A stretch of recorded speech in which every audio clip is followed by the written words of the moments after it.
The United States, a nation accustomed to facing natural disasters, finds itself at a crossroads. President Trump has proposed dismantling the Federal Emergency Management Agency, or FEMA. This comes as the nation reels from recent wildfires in California, highlighting FEMA's critical role. Trump's vision is a decentralized system where states bear most of the responsibility. He argues states should cover 75% of costs for smaller disasters, a move critics say would hurt states with limited resources. The president also advocates for a disaster deductible, reducing aid to states deemed ill-prepared. Critics call this a short-sighted move that would leave the nation vulnerable. They argue FEMA is vital for coordinating disaster response and ensuring aid reaches those in need. Dismantling FEMA, they fear, would lead to a patchwork system with states left to fend for themselves. President Trump's visit to wildfire-ravaged California was a mix of empathy and accusation. While supporting firefighters and acknowledging the devastation, he criticized California's environmental policies, blaming them for the fires. He falsely attributed water shortages to conservation efforts, ignoring drought and infrastructure issues.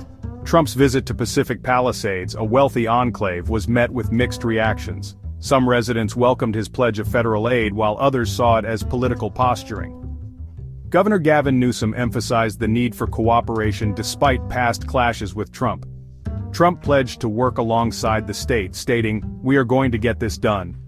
However, his threat to withhold federal aid unless California changes its water usage and voter ID laws left many skeptical. His criticism of environmental policies and threat to withhold aid have left Californians wondering if the federal government is truly committed to helping them recover.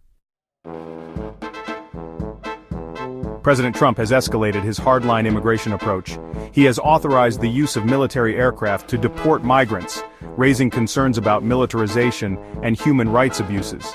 The administration is also seeking to deputize state and local law enforcement officers for immigration duties.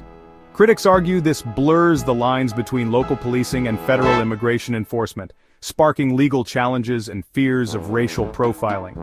False reports of ICE agents at a Chicago school sparked widespread panic, highlighting the climate of fear in immigrant communities.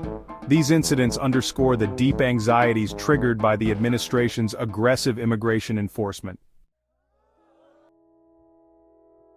Section 4, A Woman's Right to Choose. Elsewhere, the Mexico City rule returns. President Trump has reinstated the Mexico City policy, also known as the Global Gag Rule. This policy prohibits U.S. funding to foreign NGOs that perform or provide information about abortion, even if they use their own funds. Reproductive rights groups argue it undermines the health and autonomy of women globally, particularly in developing countries. This decision puts the administration at odds with Robert F. Kennedy Jr., the president's nominee for health secretary, who has expressed support for reproductive rights.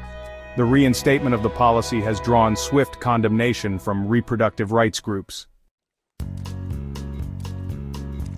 Section 5, Education on Trial Book Bans, Civil Rights and the Retreat from Federal Oversight. The Trump administration's Department of Education has stepped back from protecting civil rights and ensuring equitable access to education. The department has halted investigations into school book bans, ceding oversight to individual states. This decision has emboldened conservative groups pushing for the removal of controversial books from school libraries. The Department of Education has dismissed 11 pending civil rights complaints related to book removals. Critics argue this undermines the department's commitment to protecting marginalized students and ensuring quality education for all.